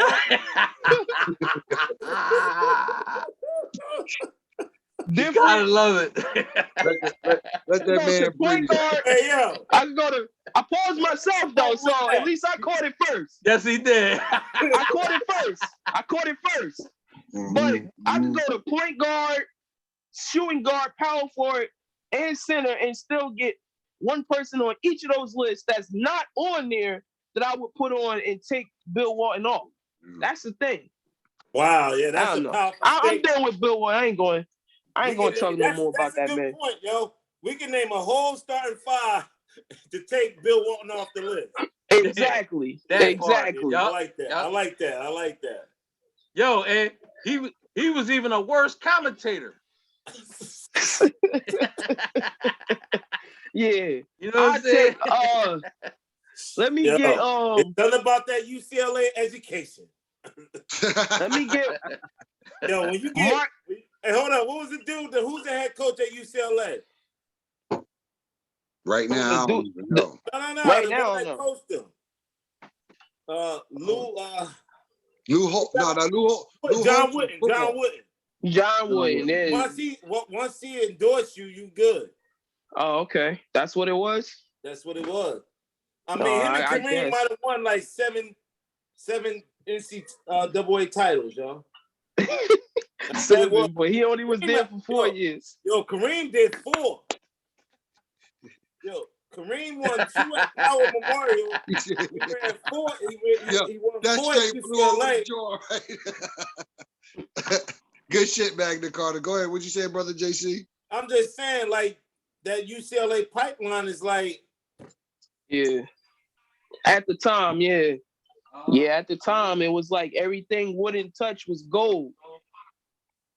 So I guess that's why I guess it helps when you got them a center. Yeah, I'm done with Bill Walton. I don't want nobody to think I'm hating on him, but I just couldn't understand Just play the game better, yo. Let me tell you something, Magna Carta. They asked John Thompson, how come you don't recruit light-skinned players? John Thompson said, because we play basketball well too. Oh, okay. Yeah, that sound about you know right. I mean, like, yo, and he played at Boston. Remember, John Thompson played backup he was the backup center at Boston. Right. I remember that. So well, I don't we remember, know but how I to play seen too. it. Yeah. Oh, I was gonna say, Yeah. pull up in the driveway already. No, I don't know. I'm done. I'm done with what's next topic? Because I'm done with Bill Walton. Next time, I don't know. We might not have time for both topics, but yeah. That's why I'm thinking, man, we might need to say these topics. This goddamn $6 million BLM house. I did some research. I need some answers. Oh, I mean, listen, maybe why Brother Nonchalant is handling some business. Magna Carta, you got your apparel for the week? Yes, I do. We do the apparel, and then we can dive. We gotta get into that $6 million. And take the gloves off before we go. We might start a new trend where we just have a go off last few minutes of the draw. So take the gloves off. Hold on. Yeah, this would be a good interlude. No doubt. Yeah, since we finishing up the sports and we talking about big men, so I definitely had to do a big man. So yeah. Like I said, man, I cannot, yo. Okay. Gotta respect that man. Mount Mutombo, yo. Okay. That's my apparel for the week, yo. Mount Mutombo. All right. Yeah. Okay. Underrated, man. Underrated. I'll put Mutombo on that list. Let me stop. Let me leave Bill Walton alone. Mount wasn't on the list, was he? Nah, he ain't make the top 75. He did his job, yo. Yeah, he did. I ain't mad at the Sixers wouldn't have made it to the championship with Theo Ratliff and Matt Geiger starting center. Mm-hmm. Yeah, that's true. Hey, man. You need somebody to play defense. That's a team right there, though. That's why, like, that team was built to win with those particular players doing their job. That's why I don't want to throw no F-bomb out here, but I could mess with Larry Brown more than I could mess with Phil Jackson. Because that's how you coach a team. That's how you coach a team, yo. Hey, Magna Carta, that was Snow White in the 4 drawers, yo. Trust me. You know what in the world? George Lynch, Eric Snow, the Dikembe Mutombo, and freaking Tyrone Hill. Yeah. If I don't tell you how great Allen Iverson was, nothing will. And for real, I don't know where y'all got to this, but you missed it. Tyrone Lynch didn't even play in the championship games. There you go. He broke his foot. That's right. That's what you had joking like Rajah Bell getting started minutes. I call him Taco Bell. I told you, man. Y'all Philly dudes got a nickname for everybody. That's true. That's true. Drafted Joker. Yeah.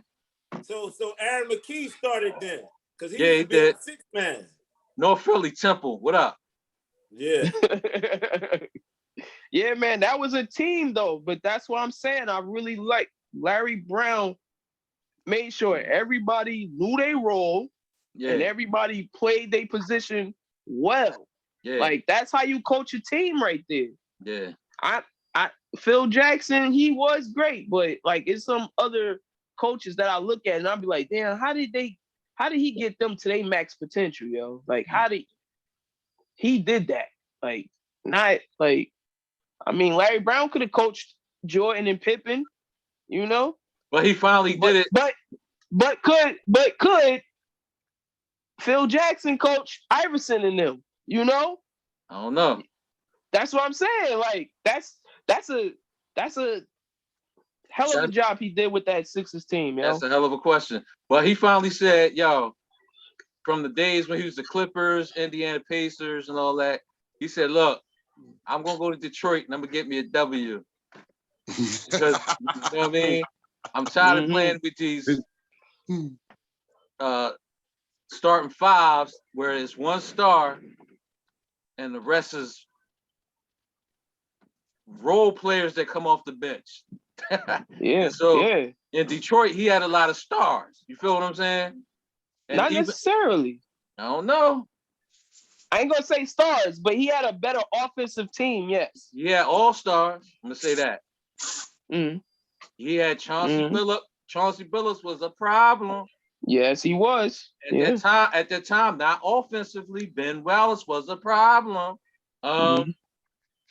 I don't even know the other. Yeah, Tayshaun Prince. He has Rasheed Wallace. What?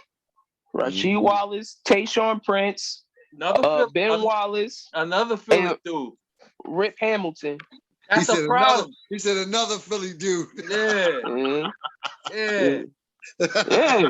I mean, that team was better offensively, but I still feel like he definitely was able to. There's not a lot of people that could coach that team to be champions especially against the Lakers. Bruh, hell of a coaching job right there, man. He paid everybody knew their role and everybody did what they were supposed to do to beat the Lakers. Big ass upset. Yeah, I know they was all stars. Nobody can tell me that y'all expected Detroit to beat the Lakers. Nah. Nobody saw that coming. But all I'm saying is, and they beat them 4-1. If the Sixers would have had one more score, if they had one more score, Detroit had scores. Chauncey, it had Rip, and Rasheed. Yeah, Rasheed could hit that jumper. Nah, he get the jumper, but he could put you in the paint too. Rasheed was that guy. Yeah, he was a little volatile or whatever. You know what I'm saying? But at the same time, he was very talented. He was very skilled. He could hit jumpers. He could get you in the paint. He gonna get you boards, and you know, he gonna make denying it. He gonna make sure you play how you supposed to play. You need that. You know what I'm saying? Like Philly just ain't have enough scorers. They had the defense on lock, but they didn't have enough. If they would have had one more guy that could give them like at least 20, it might have been a little different. I'm not disagreeing with that at all. At all. Because really they ain't have they had Eric Slow, you know what I mean? Yeah. There goes another nickname for you, Magda. Yeah. Eric Slow. Eric Slow. Eric very slow. Terrible. He's a better football player than basketball player. Yeah. Well, he thought he was playing football when he was on the court. Mm-hmm. But that too. Now I'm gonna give Mike Brown another notch on top of Phil Jackson because he beat him in the finals when he was in Detroit. So Larry Brown. The Detroit team though. Give me Larry Brown to coach my team. Oh, I was confused for a minute because you said Mike Brown. I said what? Yeah, I made a mistake. Yeah. I got you. I had to retract that statement. But Larry Brown over Phil Jackson. Don't Larry Brown got some? And I hope I'm not too loud. Don't he got some championships in the ABA? Oh, I don't know about that. I have no idea. So, yeah, he was. I think he was doc coach in the ABA for that New York Knicks team. We gotta look it up though, but I think so. Was Larry Brown the coach of the? I don't want to. Was Larry Brown the coach of the Pacers with Malice in the Palace happened, or was that somebody else? Nah, he was the coach. He was. Damn, he had some good teams then. Yeah, he's also the coach. He's also the coach of Kansas when they won it with Danny Manning. Oh, damn, we going all the way back. What happened to Danny Manning, yo? I thought Danny Manning was supposed to be next up when he came out of college. Well, he's a Duke player. They don't do that. No, you say he was in Kansas. Kansas. That was Kansas. Oh, my bad. But he was a twin. But you know what? They don't do that. Say it again. They don't do that. Duke players don't come in and be nice. But he was a tweener though. Yeah. Danny Manning. Oh, okay. Yeah, like small. He was a power forward, but he played soft like a small forward. Oh, okay. Yeah, say it again. He played soft. Mm-hmm. Yes, he did. Yeah. Pause, please. Yeah, pause. All the way, pause. Y'all jokers bugging tonight, yo. Nah, man. Y'all niggas bugging, yo.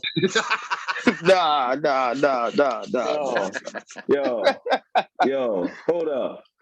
Red Species, whatever's in that horseman glass, you gotta send me the recipe. No doubt. That's brother Exact. Exact species, yeah. I'm Thank floating. you.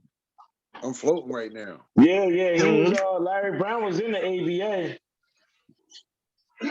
This joker played in the ABA. Yo, what was that question? Who was the coach? Yeah, who was the coach for the Pacers, Malice in the Palace?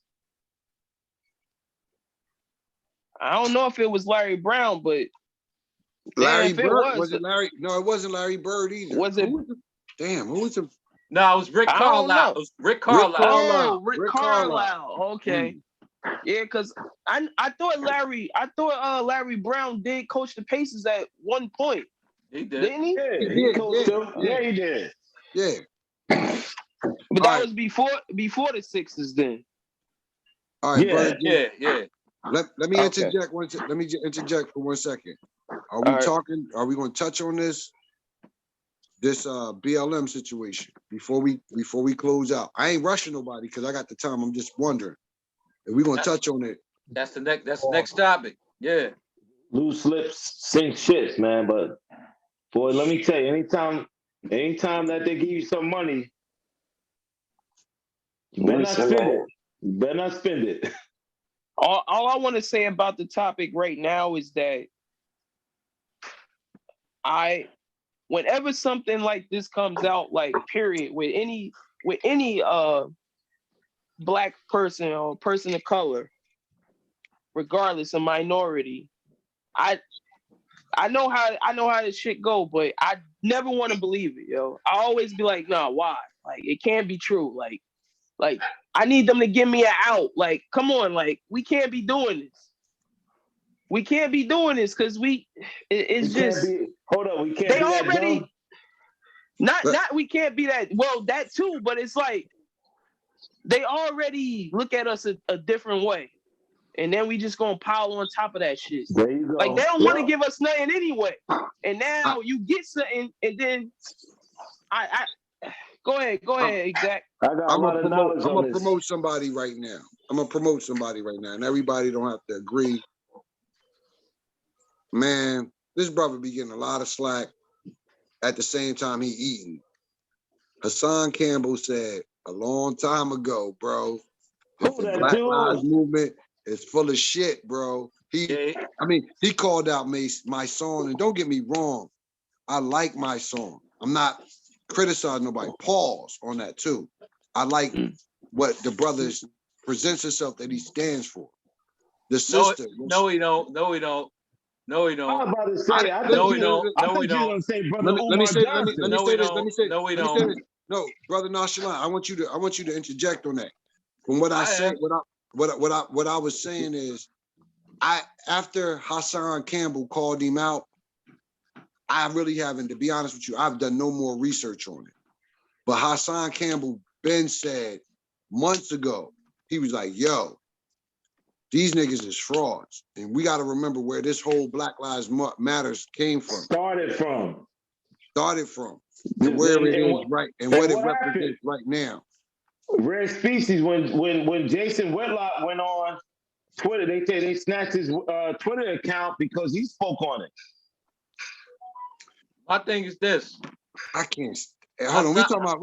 We talking about the fedora Jason Whitlock. Jason, hold on. Which one is Jason Whitlock? The dude that was the comment, he got kicked off. Did he get removed from ESPN? Yeah, he did. Jason, hold on. He spoke against his Black Lives Matter and where the proceeds is going. Yeah, he tweeted it out and they snatched his Twitter. They shut him down because he spoke against where the money at. But but they allow us to talk about Dr. Umar Johnson though. Yeah, My thing is this, man. I'm not saying what Hassan Campbell said didn't have any validity. Mm-hmm. But Hassan Campbell been aired out on his bullshit. You know what I'm saying? Go look at Styles P. Go look at whoever else. I can't remember the names right now. Like he does the same thing. You know what I'm saying? Brown got at him. There you go. Thank you. He's a clout chaser. But sometimes can two things be this? I'm gonna say it again. Can two things be true at the same time? Yeah. Right. He might say some truth, but the shit he's saying about somebody, he falls short too. You know what I'm saying? Broken clock. He's a broken I was just fucking thinking clock. that, Matt Nicard. I was just thinking about a broken clock, A broken clock is right twice a day, right? So I'm just saying, like, we need somebody better than Hassan Campbell as an example. That's all I'm saying. I didn't want to use, let me say, I just used the message. I didn't want to represent the messenger. And I didn't want it to be like on our platform being like, I'm taking credit for nothing. That was the first. I'm just saying, like, that was the first person. That was the first person that I personally heard it from when he was like, they're robbing. And like he mentioned them purchasing a property. He didn't say anything about it. Like this was months and months ago. See, the chick done purchased 4 properties. They took in $90 million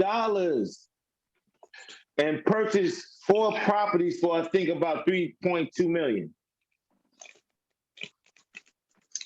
Meanwhile, the people that you're so-called defending, they still doing bad.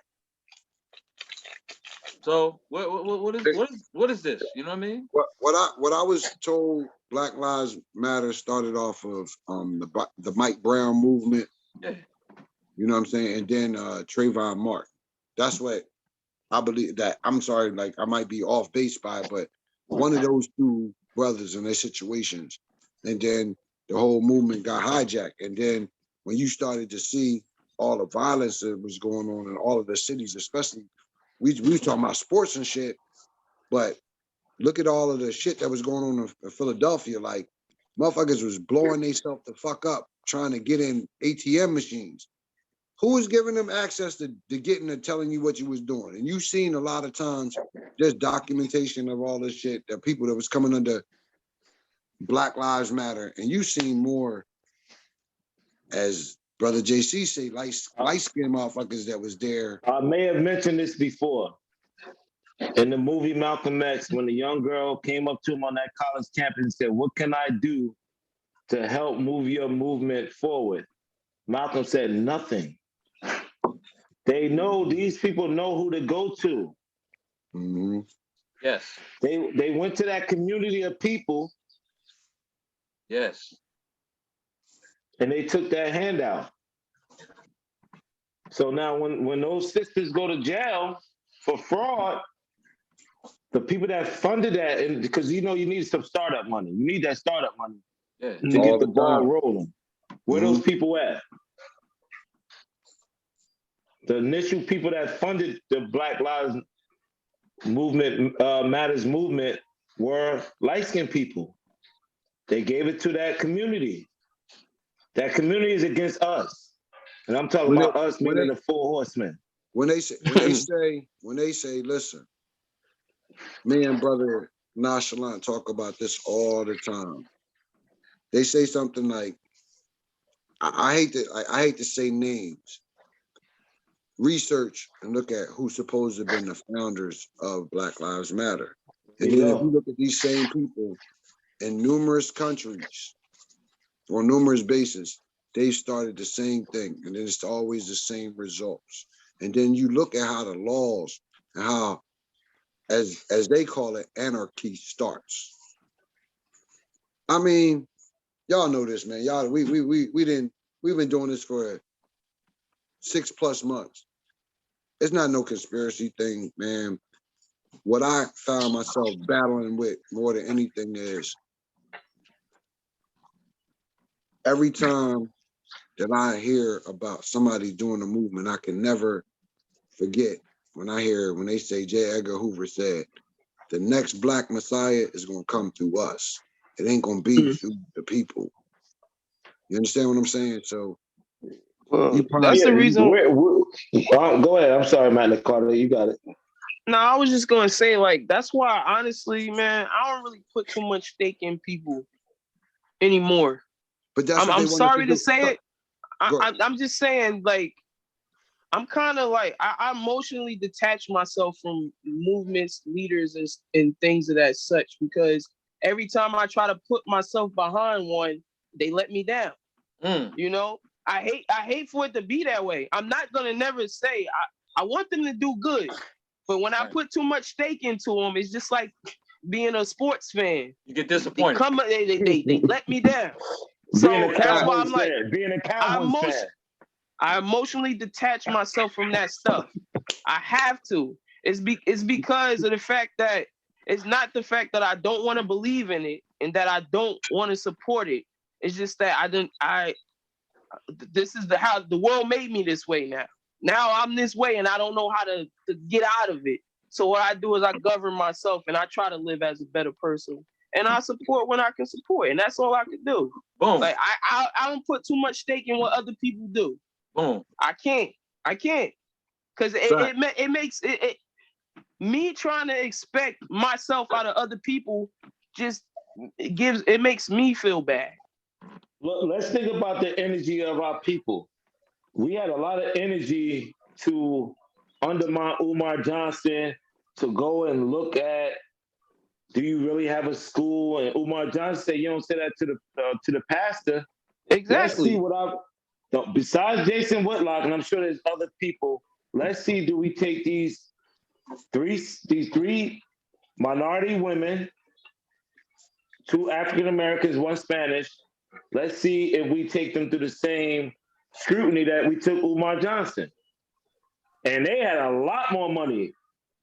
90 million compared to 9,000 or 90,000 that range is humongous. That's another thing too, man. Let's see what we do. We always tearing each other down too, man. Like that always happened too. Like it's like some people, if they not the leader, they don't want to be the follower. So why is this person getting this money and what this person doing with this money instead of trying to? I say that all the time. That, all the time. Let me comment on something. 2 things, and no disrespect, no nothing. This may be partially controversial to a degree. I'm fucked up. I'm not fucked up. I feel good, but I'm in my bag again. It's not against you, brother JC. You said something. Real bar talk. You said something about Jason Whitlock. I personally don't respect that motherfucker. Right. Let me say this. And you like Stephen A. Smith. He the Fox News. Anybody that really is on Fox News on some real shit, Fox Network, none of this shit, bro, it's propaganda. Yeah, no doubt. So I don't really feel this motherfucker. He didn't said, like, damn, it's funny. I got a quote nonchalant because not quoting verbatim, but he made a point that we both can make points, but it don't mean that you basically on my side. That's what I took from what he said. That dude ain't from our side. I seen some shit that totally turned me off when he was like, he was going against LeBron.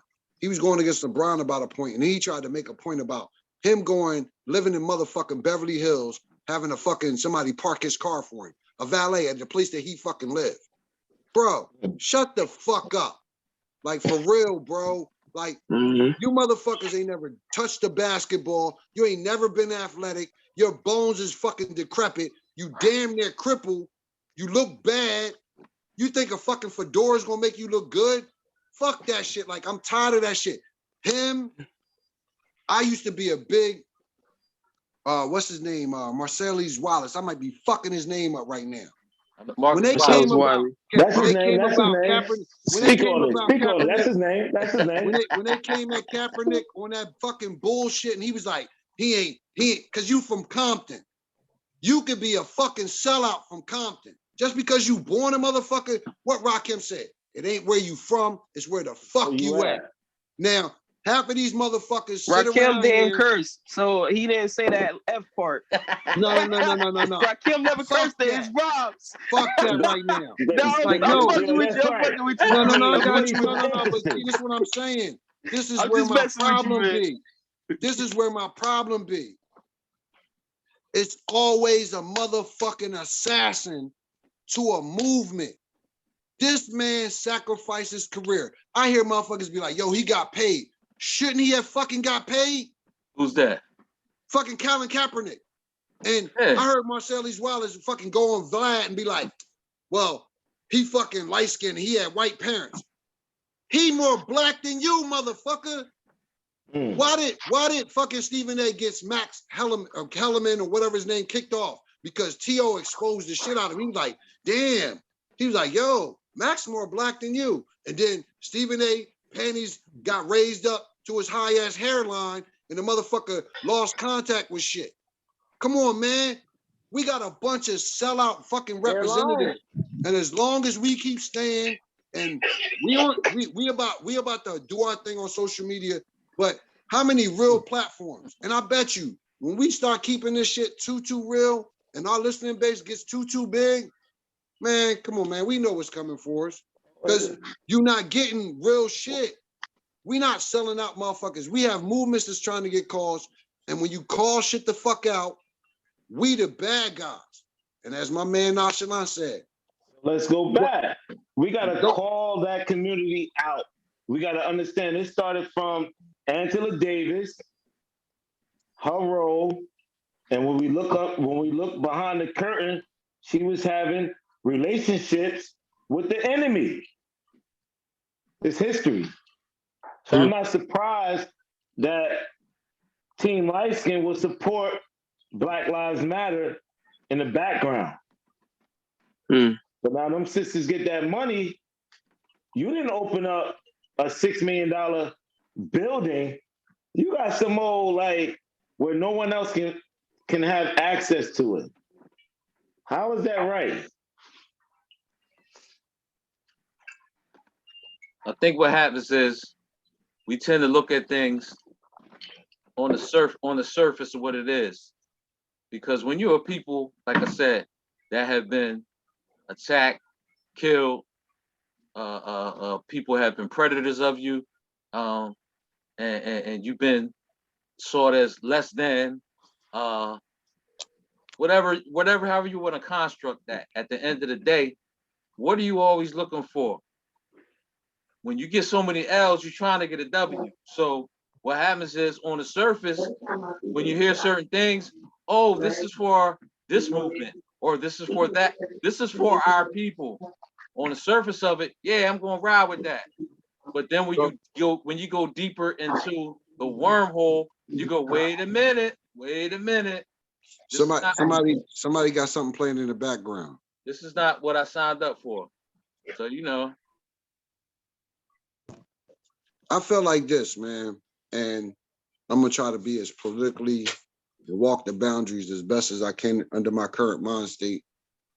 I don't understand how a this ain't no. Hold on, I'm sorry to cut you off. This ain't no program to be politically correct. No, when I say politically correct, because I'm nice and I might slip. It's all right, man. Spit that truth. No. I don't want to hold nobody else accountable for my thoughts and my actions. So I'm gonna say that. Anything you say is what you say. Bro, they know we ain't saying. Go ahead.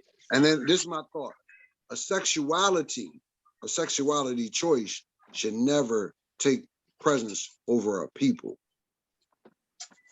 or a religion. A religion shouldn't take precedence either. Or a trendy topic. Hey, yo, at the end of the day, and I got family on both sides of the spectrum, they know who to go to. You got we all the same race. We're not the same gender. We don't have the same mannerism. So they know who to go to divide and conquer. It's certain, they trying to extinct, they're trying to make us extinct. So they go to that population that supports that movement. All that stuff started from you. Like, you look at the movie 300. What was his name? King Midas. He said, "We ain't like them. We ain't like them fun boys. When they left, We stand on our shield." when they left their women, and you know what happens in the midst of frustration and anything. I'm gonna say this on this, and I'm not going against nothing that you made a point, because you pointed out 300. It started a form of a movement. What did it start a movement of, bro? Where was the women in the midst of that 300? Look at how the image was. They gave a false image of who the 300 was. They gave a prefabricated look of muscles and fucking what's the name. And then the man of color, they made him look like he didn't know what sexuality he was. Is that how it really was supposed to be? Or were they scare tactics?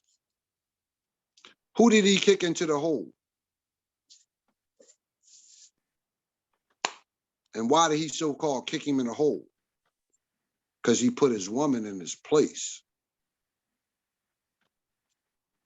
That's how I look at when you point out a thing like that. When we talk about movies and things like that, I look at I feel like you look at the imagery and what it's trying to project.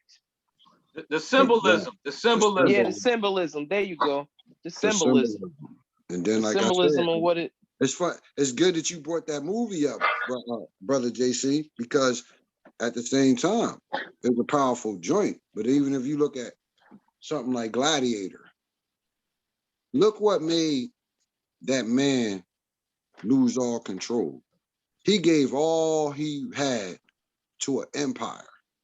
And then the empire, when they had no longer had control of him and could do what they wanted to do with him because of circumstances, whatever, however you looked at it, they took his fucking family out and then created a monster. And he was willing to take the whole empire down, whether successful or not. They don't want that shit, bro. They don't want, you're not supposed to be breeding warriors. We have, one of my people said this, man, from the 80s to like 2000s, they was trying to make us pussified. They was trying to dead the warrior instinct. What's happening now is it's awakening. It's the bad part about it is a lot of times this energy doesn't know where it's supposed to go. And they fear it. Why does the top 1% keep security at all means and all things, and they got to have surveillance on the world? Got to ask yourself vital ass fucking questions, man. And why we here and why we do what we supposed to do. Bro, they don't know where they talk about a beast. Their beast is a computer. Our beast is nature. Our beast is God. They can't stop what's about to happen, bro. That's all I can say. That's how I feel. This ain't no alcohol talking. This is spirit, man. No, this is real bar talking. We are on something else right now. We are on another plateau, meaning that we want something better for ourselves, but once we connect on it and we disconnect from what is right now, we'll get there, man. We will get there, man. We can't have the infiltration.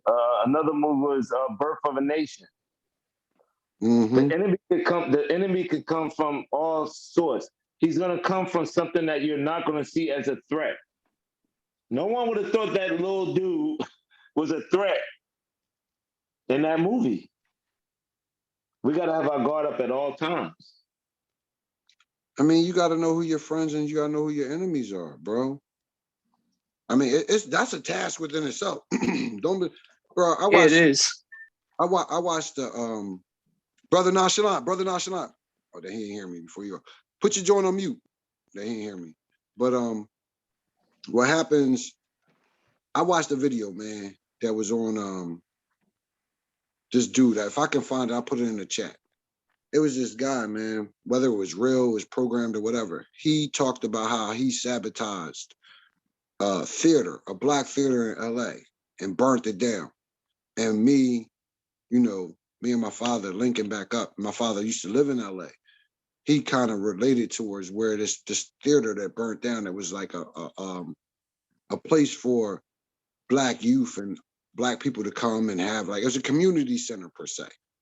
And this dude went on there and told, like, he's no, like, obviously after he did this video, he ain't around no more. Can't nobody document him, locate him, nothing. But he said how he sold people out and how he basically was an agent. He said he got into some shit and he didn't want to go to jail. And they jammed him up and they told him, come bring your shit. I mean, here, just what we want to do. And he basically infiltrated the Black Panther movement and other organizations within LA. And he said, by me even doing this motherfucker, he was putting his life on the line. But my thing is, you in jail mentally, physically anyway, because you didn't, not that you didn't do anything, it's that you ain't never gonna be free. You caught the fuck up. You are jammed the fuck up in a system. So why not bite the bullet instead of taking other motherfuckers down just because despite a greater cause? So that thought process and what you said, brother JC, and everything that we discussed after we touched on this, bro, I just felt like That's that. Hey, yo, did y'all see Judas and the Black Messiah? Yeah. I didn't see it, bro. I didn't see it. Gotta see it, man. Yeah, I know. yeah, I Gotta saw see that. it. It's Yeah. certain shit that make me so angry, brother JC. So for real, like, I lose balance for a couple weeks or months. Like Mississippi, I told Nonchalant, bro, I don't watch like Mississippi. I watch Mississippi Burning one time, and that's crazy. It opens up old wounds and scars. Bro, I can't, like, and it fucks me. It puts me in a fucked up mindset. It like literally, like, certain things when they say what's that PSD, I fuck this up all the time. PSTD or whatever it's called. PTSD. PTSD. The trauma. A movie can set me into those dramas. Real fucking talk. You served in the military? Real fucking talk. Were you in the military? Never. We're in the military of life, bro. We're military. Damn. Well said, brother. Well said, brother. We at war every day, man. Every motherfucking day. And it fucks with me, man. Like, that's why when y'all was saying like I've been recommended, my bad, sorry about that. I've been recommended so many different TV shows, documentaries and stuff, but certain things has been, I ain't gonna lie to y'all, man. I had to realize that I don't choose to watch those things because like I said, because it gets you in a bad headspace. A terrible headspace, man. A bad spirit taste, a bad headspace, all that. Yeah. You know what I'm saying? I understand that. I tell y'all, I mean, brother Nonchalant know this. I still, and my family know this, I still can't deal with how do you just mistreat a person? How do you hurt a baby, bro? How do you hurt a baby? And then how do you really hurt a woman? Like we talk our shit, man. We be like, yeah, this, that, and the third. But outside of like maybe some verbal shit, which I'm not saying can't be bad, physically doing damage, how do you take from a woman that's something that she don't want to give you? How do you take from a man in front of a whole community to prove a point? Ego. Yo. What about the spook that sat next to the door? The same tactic used in that movie they use against us. Yeah. They use it to infiltrate us. And the dude that was spying on what's the dude that was the CIA dude? Yeah, the CIA dude that was doing the spying, he killed himself after he did the interview, talking about how he felt bad about it, but it's too late now. It's too late now. You And didn't already so did your what's gonna damage. happen with the founders of the Black Lives Matter? What's gonna happen? Look up Because we again. already know they fake. Them I'm gonna leave it. receipts, I'm gonna leave this them out there receipts, again. man. I'm gonna leave this out there again. Look and see. And see, real quick. One of my problems of all of this stuff is that people that I disagree with, I feel like y'all heard me say this before, have hijacked a movement that I used to feel very strongly today, whether they say conspiracy, conscious theory, conscious movement, whatever. I have a lot of information and come across a lot of information. Whether I can say it's 100% factual as where I'm at in my life, I cannot say that. It's very, very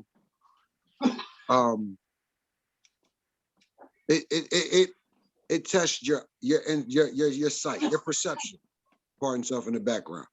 It makes you look at everything that you've learned and then maybe want to pull it apart. I'm not telling anybody go down this journey or go down this path, but it's let me see a lot of shit.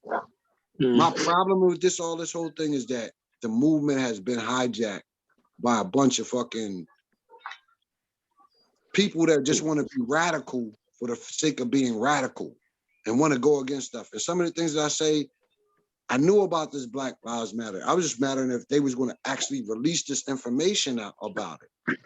There's an individual who has, again, when I keep saying this, like I'm avoiding it because I'm not promoting no political party or nothing because we trying to stay apolitical on this motherfucker, not talk about that shit. But the political party that I feel like don't have our backs represent and be pushing this agenda. Going back to Nonchalant saying two motherfuckers can be right about the same thing, but we don't have the same agenda. They pushing this and they've been said with Black Lives Matter. That's why they've been pushing it and all these things when they said the Capitol was fucked up, that Antifa and Black Lives Matter does this stuff. Because honestly, a lot of the things that happened before that, it was funded by individuals who pride on anarchy, who don't want to see. So a lot of times, man, us as Black people, we don't be really giving a fuck because we like, We want the bag, yo. No, it's not even just a bag, bro. Sometimes we want revenge so bad. We be like, these motherfuckers and did this, that, and the third. But once you let these elite motherfuckers implement their laws and shit, it's not fucking just us up, man. It's fucking our babies and they babies and they babies. What did Go say? My seeds marry his seeds, marry his seeds. That's how we keep this Wu-Tang. But we got people that doesn't believe in that ideology. We got people that don't believe in that. So now are they taking it? They taking a handout because they pushing the initiative because it benefits them. You gotta consider that the people that they get that money to, we know what side of the fence they stand on. It's the extinction of our people. I gotta call it the way I see it. And the leader of that, the original leader, has a child. Where she get the child from? Did she adopt the child? I mean, how she do this? If you're on that side of the fence, you stay on that side of the fence. It's three minority women, and they are known to be on the other side of the fence. So the people who originally funded Black Lives Matters funded the right person or the right people. They're not gonna fund the family man. That's right. It's the extinction of our people. That's why I said, like, how does a person's sexuality, what a person does in a bedroom, basically takes more presence than a whole culture. I don't like to say race, a whole culture, a whole community, anything. How does that take more presence than that? And it's not like I'm saying, because it basically boils down to your individual preferences. So preferences take more presence than people. Supersedes the culture that's built in the Four Horsemen culture. How we were raised. How we was raised. That will supersede it. I think a lot of people, I think what happens is, for lack of a better term, people don't know what they're really looking at. And so when you try to look at a moral position, like I said, when you're dealing with people, with a group of people that have been getting L so long, we could go back to whoever's vice president, whoever's the Supreme Court justice. We could go to all of that. You know what I'm saying?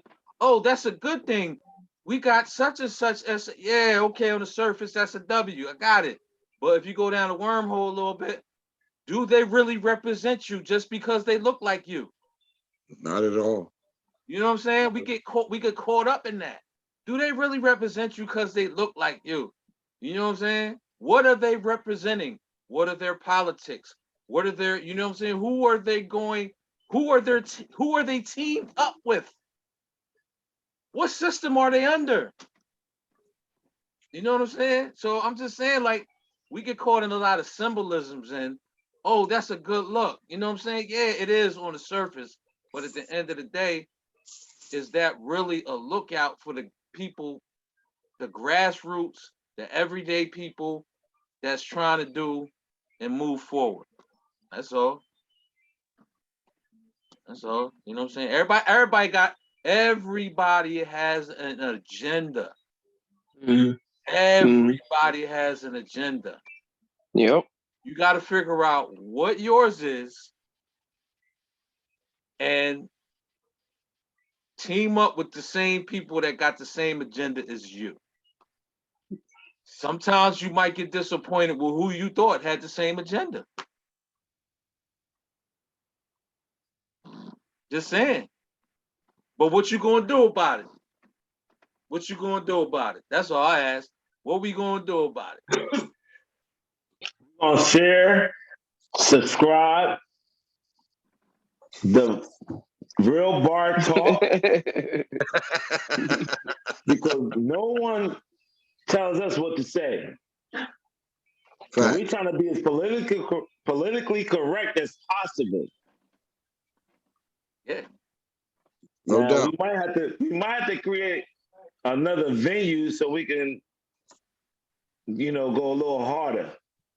Nah, But fuck it. We can stay on this. I think they read between the lines of what's going on with our people. Pause. Mm-hmm. They're trying to extinct us. And the infiltration comes from our brothers and sisters. Facts.